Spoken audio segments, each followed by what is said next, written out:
nous sommes convaincus qu'il y a quelque chose de sérieux qui est en marche. Un changement a été amorcé. Une transformation a été amorcée dans nos vies. Je te bénis. Merci pour ce bref moment de parole que tu me donnes d'avoir. Prends le contrôle. Au nom de Jésus. Amen. Acclamons le Seigneur pour sa parole.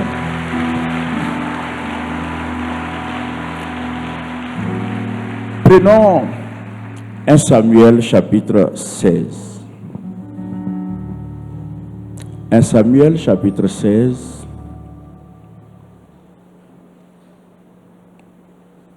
À partir du verset 11. Je lis. Puis Samuel dit à Isaïe, sont cela tous tes fils? Et il répondit, il reste encore le plus jeune, mais il fait paître les brebis. Alors Samuel dit à Isaïe, envoie le chercher,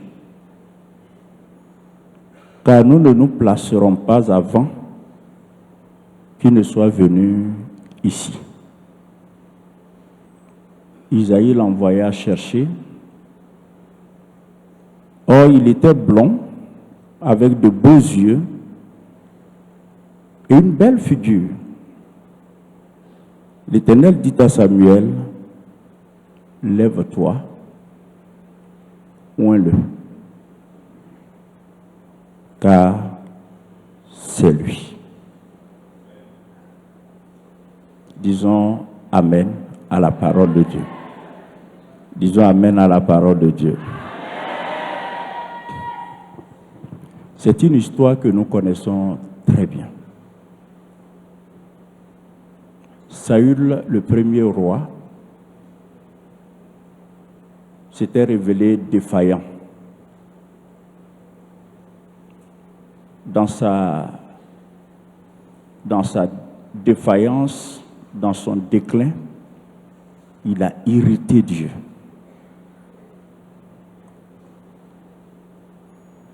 Dieu a résolu de lui trouver un successeur. Dieu mandate donc Samuel, le prophète, et Dieu demande à Samuel de se rendre à Bethléem. Il lui indique une famille, la famille d'Isaïe. Parce qu'un des enfants d'Isaïe devrait être oint comme roi pour succéder à Saül. Chers amis, Samuel communique l'information. Et quelle information? De toutes les familles d'Israël, de toutes les familles de Juda, Dieu jette son regard sur la famille d'Isaïe.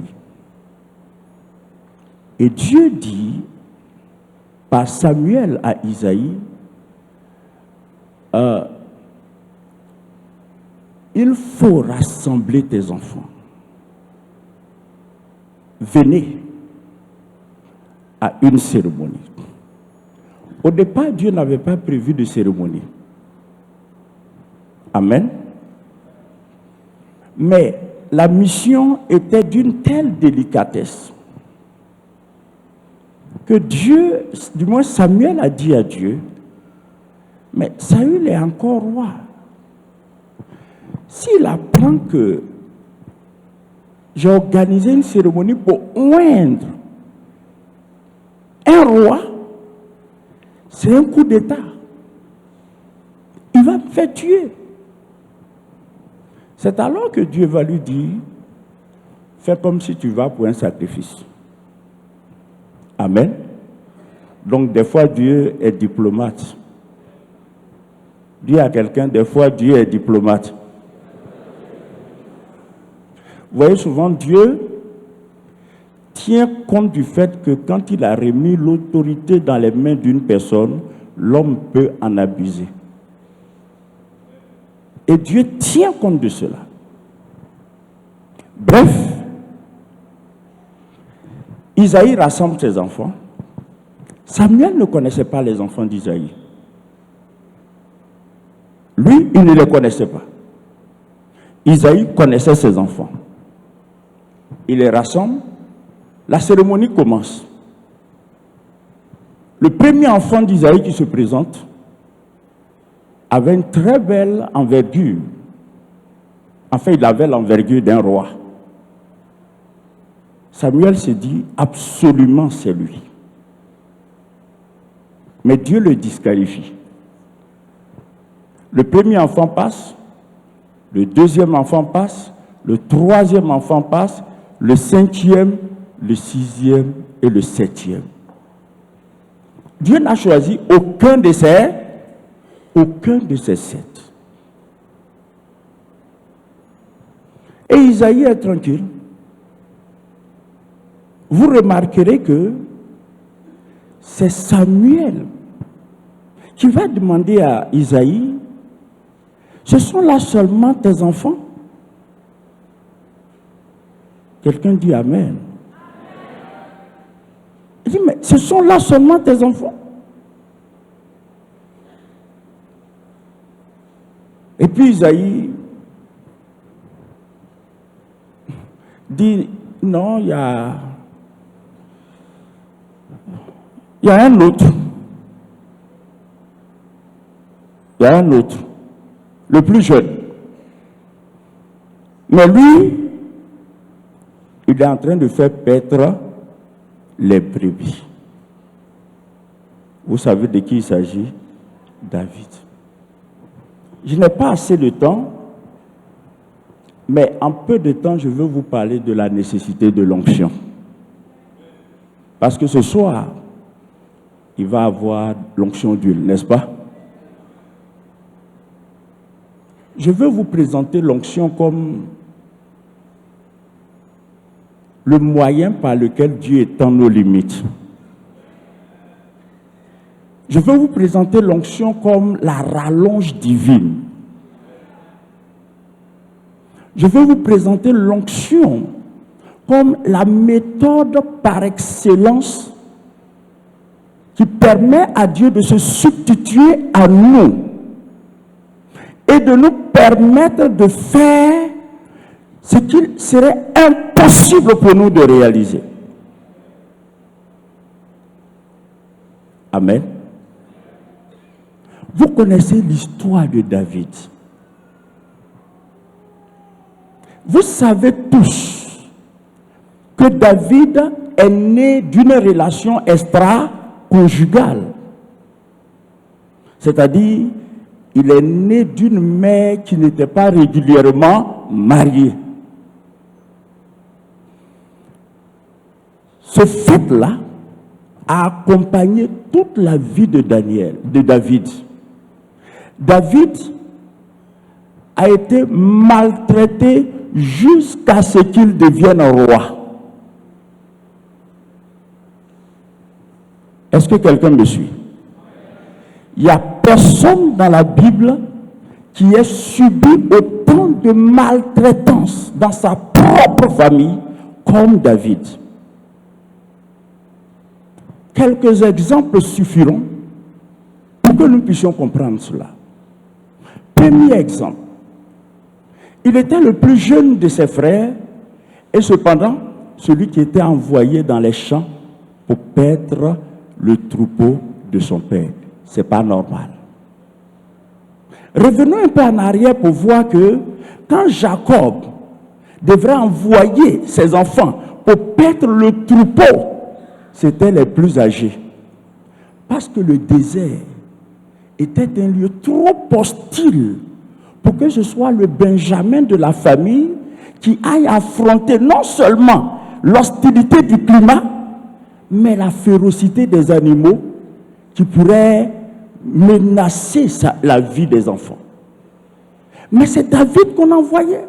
Vous savez pourquoi? Parce qu'en fait, Ésaïe cherchait les voies et moyens d'éliminer David.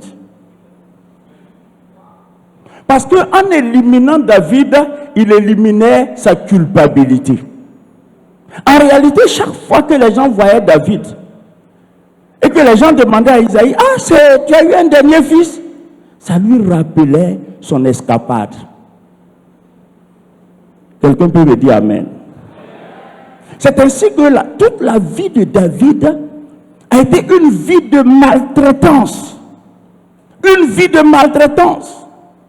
De sorte que, et vous allez le comprendre, quand un jour, pendant que David était en train de garder le troupeau de son père, un lion vient attaquer le troupeau.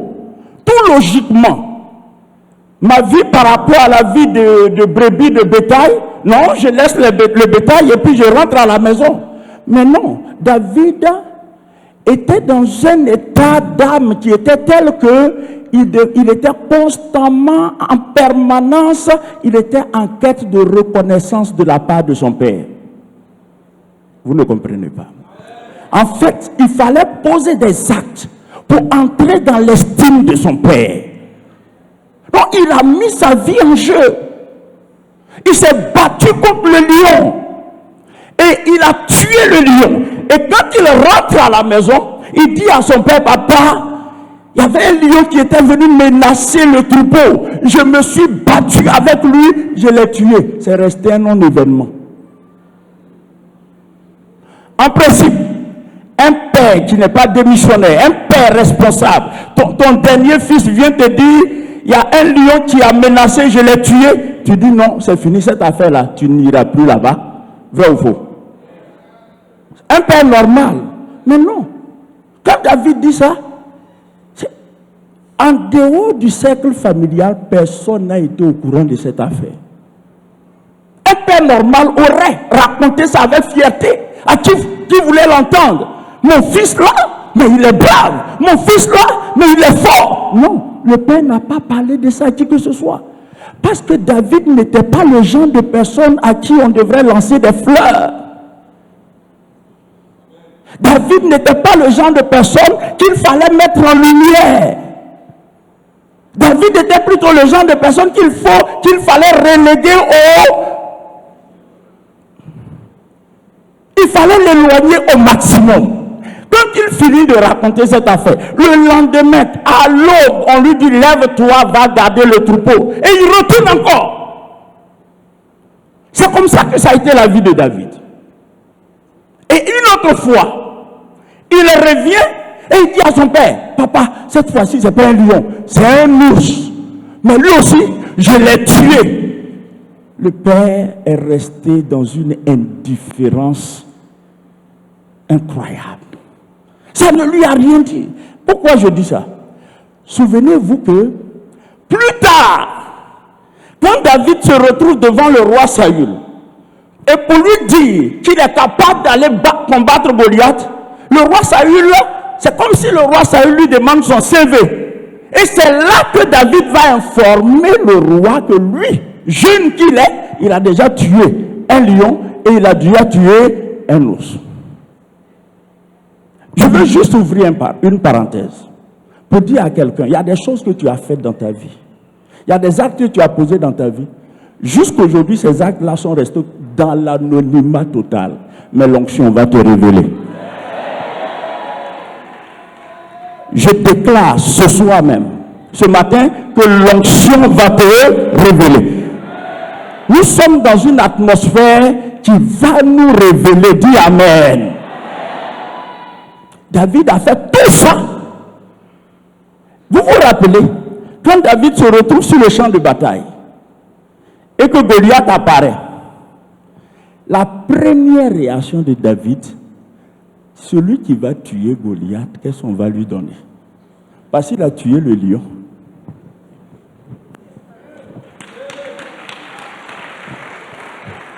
il a tué le lion, il n'a pas eu même de félicitations. Il a tué l'ours, aucune félicitation. Son père est resté de marbre, ça ne lui a rien dit. Quelle maltraitance! Et il y a des gens qui, c'est pas parce que tu n'es pas intelligent, mais c'est comme si le diable a mis un voile sur toi. C'est pas parce que tu n'as pas étudié, mais tu n'es pas là où tu devrais être. Et tu sais que là où tu es,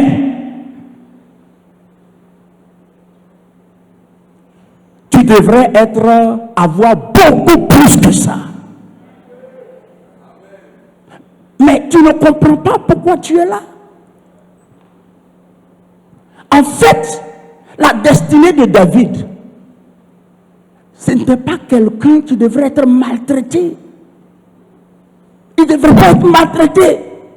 Parce qu'en fait, il a été conçu pour occuper des postes élevés.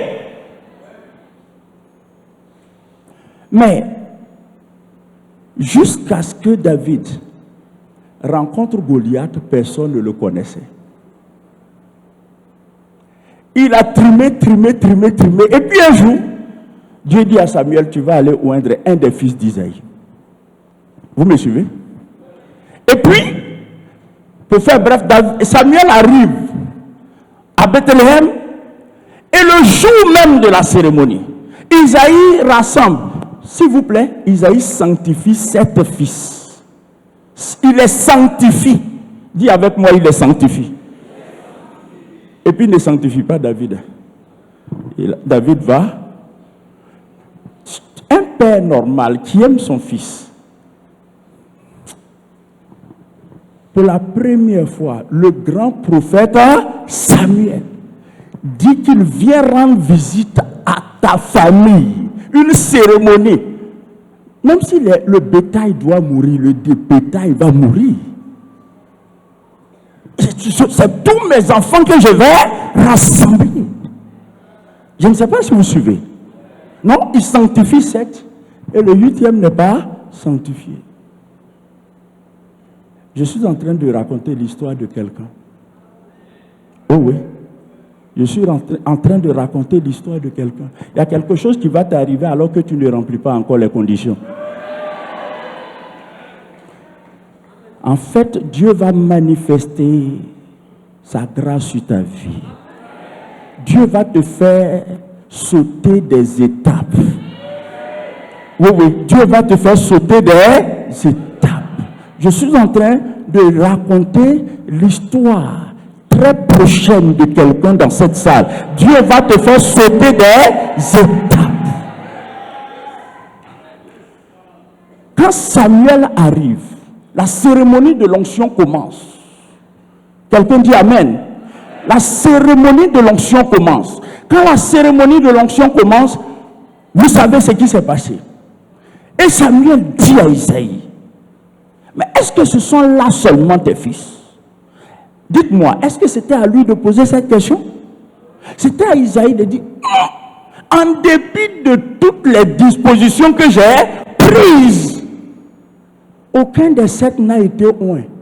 Pour ne pas que cette affaire-là passe, ma famille passe à côté de cette affaire, je vais quand même lui dire que j'ai oublié de faire appel. Non, Isaïe répond, non, il y a le plus jeune. Mais lui, il est en train de faire paître le troupeau. En d'autres termes, il ne remplit pas les conditions. En fait, il n'a pas été apprêté pour cette cérémonie. Et puis, la suite est intéressante. Samuel dit à Isaïe, il dit, envoie-le chercher, car nous ne nous placerons pas avant qu'il ne soit venu. Après ce moment que nous allons passer, les rencontres pour lesquelles tu n'as jamais été convoqué, tu seras convoqué.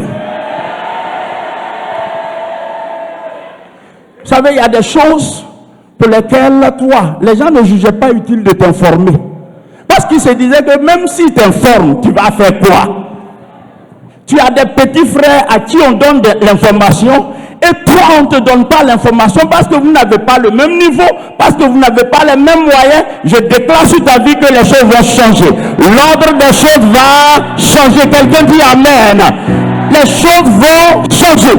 Dieu déclare ceci. Il dit, envoie-le chercher. Parce que nous ne quitterons pas ici.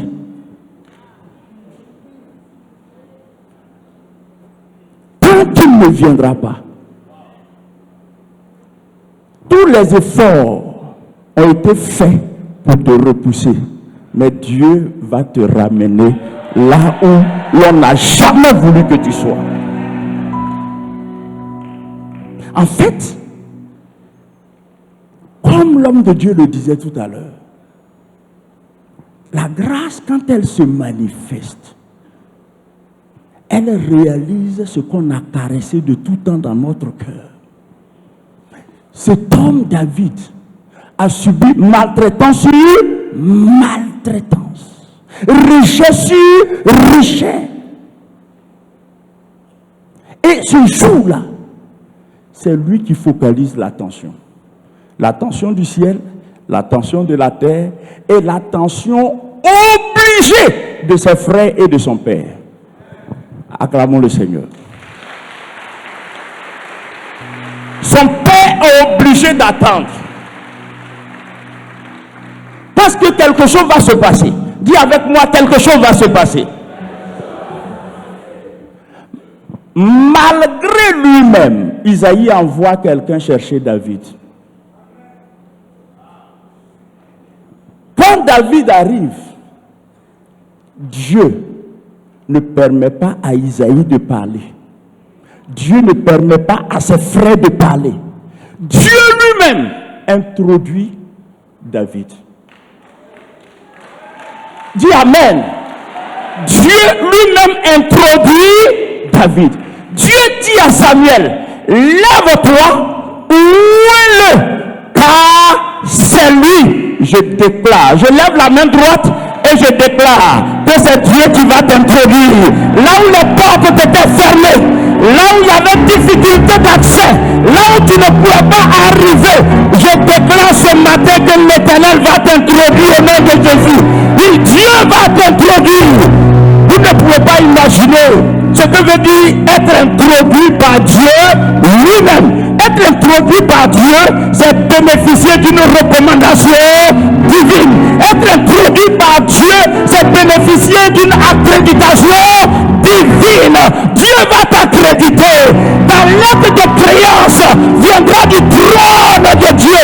Et quand Dieu te recommande, personne ne peut te refuser. Quelqu'un peut dire Amen.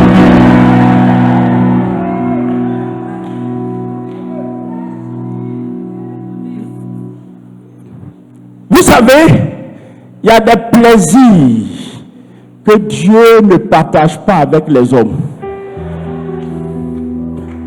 Le plaisir d'introduire son David. Et je déclare que tu es le David de l'Éternel. Oui, Dieu lui-même marchera devant toi. Dieu t'introduira là où tu n'imagines même pas que tu peux être introduit. Dieu va t'introduire. Je lève la main droite et je déclare que le temps de ton introduction, le temps de ta recommandation, le temps de ton accréditation, le temps de la lettre de créance qui va venir depuis le ciel, ce temps est déjà là. Et la main de Dieu va signer cette lettre de créance. Dis Amen. Dieu dit à Samuel, lève-toi et oué-le, car c'est lui. Alléluia. Dis que c'est de moi qu'il s'agit. Dis c'est de moi qu'il s'agit. Au sortir de cette conférence, l'Éternel va déposer toute ta vie une lettre de créance. Quand le ciel a décidé, la terre ne peut pas dire non. Parce que quand Dieu ouvre, personne ne peut fermer. Mes amis, David est oint. Suivez très bien. David est oint. Dis avec moi, David est oint. À partir de ce soir, tu vas comprendre. Il y a le temps avant l'onction et il y a le temps après l'onction. Dis avec moi, il y a le temps avant l'onction et il y a le temps après l'onction. Quand David est oint, quelque chose va se passer. Son père l'envoie voir l'état de ses frères. Parce qu'entre-temps, les Philistins s'étaient mis en position d'attaque contre Israël. Donc, il y avait une situation de guerre. Tout le monde était sur le champ de bataille. Tous les frères de David. Et Isaïe envoie David. Mais n'oubliez pas, ce n'était plus le même David.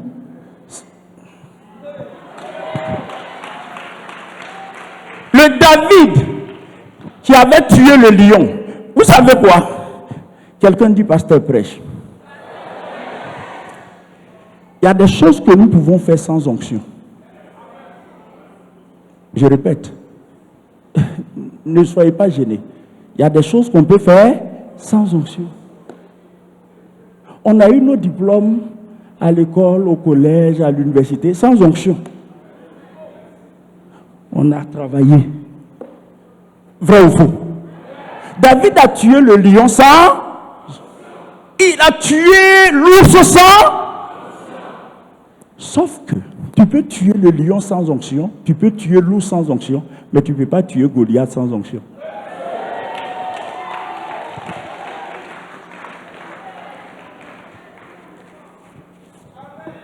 Et puis, si tu tues le lion sans onction, ça ne t'amènera nulle.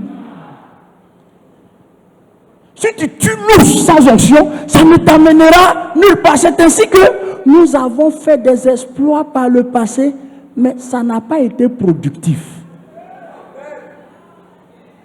On a fait des choses, mais ça n'a pas été reconnu à leur juste valeur. Maintenant, suivez. David affronte Goliath. Pour faire bref, David affronte Goliath et David réussit à tuer Goliath. Quand David tue Goliath, vous savez ce qui se passe? C'est toutes les femmes d'Israël qui se mettent à chanter.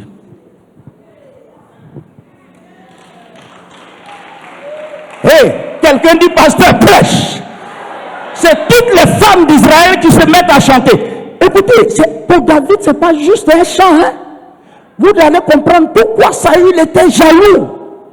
Parce que ce nom David-là, Isaïe ne voulait pas que les gens entendent parler de ce nom. Isaïe faisait tout pour maintenir David loin de la lumière, loin des projecteurs, loin du regard des gens. Mais tu sais, quand Dieu veut t'élever, il ne demande la permission à personne.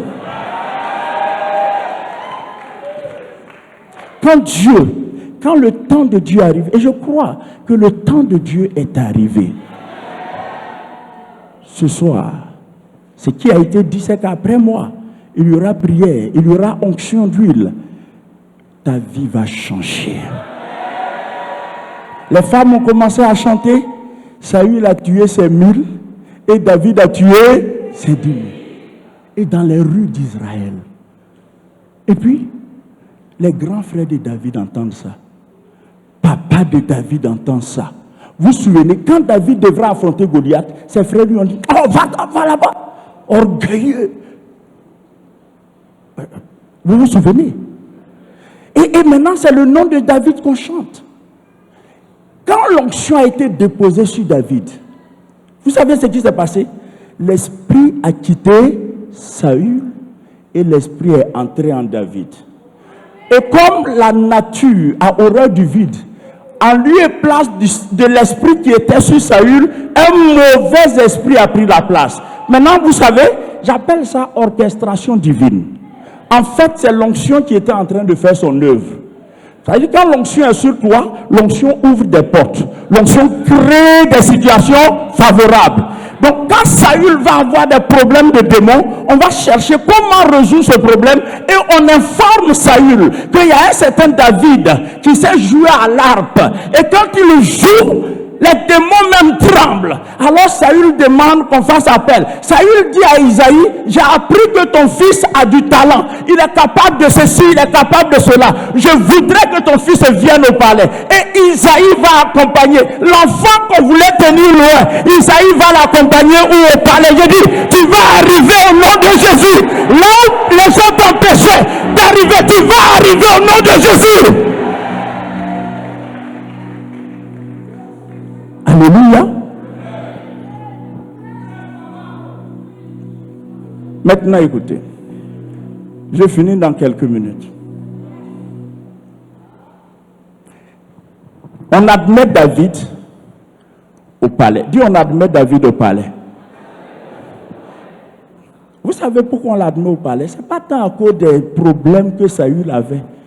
Mais Dieu a utilisé le prétexte des problèmes pour mettre David en stage. Saül ne savait pas que c'était le futur roi. Dis Amen. Or, comme pour être roi, il faut avoir été prince. Mais Isaïe n'était pas roi. Donc David était totalement étranger au protocole du palais. Isaïe n'était pas capable de lui enseigner le protocole du palais. Parce qu'on ne peut donner que ce qu'on a.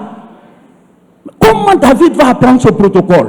Puisqu'il va succéder à Saül. Donc Dieu va utiliser le trouble de Saül pour que David soit admis au palais. Une fois que David arrive au palais, David voit comment Saül reçoit les gens, comment les choses au palais fonctionnent. Je dis, l'onction va t'ouvrir des portes. Oh, je dis, l'onction va t'ouvrir des portes. L'onction va créer des situations qui ne te sont même pas montrées à l'esprit. Et l'onction va le faire. Dis Amen. Tenez-vous debout. Tenez-vous debout.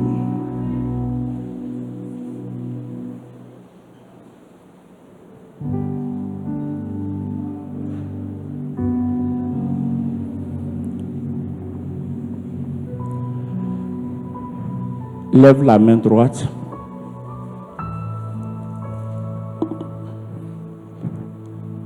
Restez juste silencieux. Je veux créer un témoignage dans cette salle. Je veux susciter un témoignage dans la vie de quelqu'un. Quand je dis que je veux susciter un témoignage dans la vie de quelqu'un, croyez-le. Père, j'appelle le témoignage. J'appelle le témoignage. Un témoignage bouleversant dans la vie de ton fils et de ta fille au nom de Jésus-Christ. J'appelle le témoignage dans sa vie au nom de Jésus-Christ. Je déclare, à la lumière de ce que tu viens d'entendre, ton témoignage a pris naissance. Ton témoignage a pris naissance. Ton témoignage a pris naissance. Dis Amen. Amen. Amen. Acclamons très fort le Seigneur.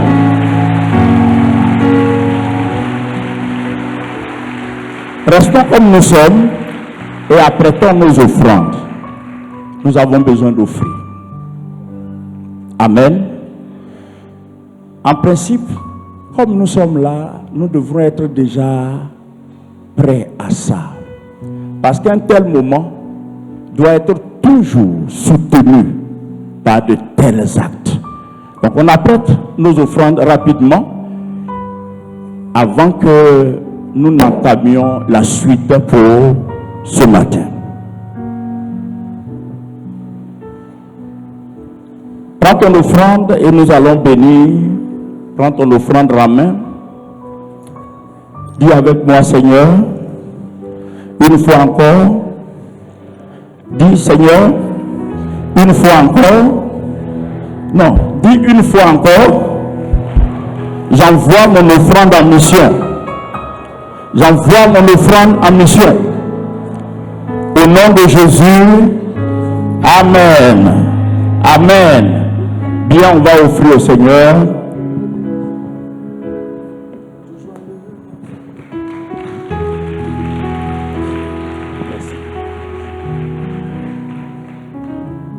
Alléluia.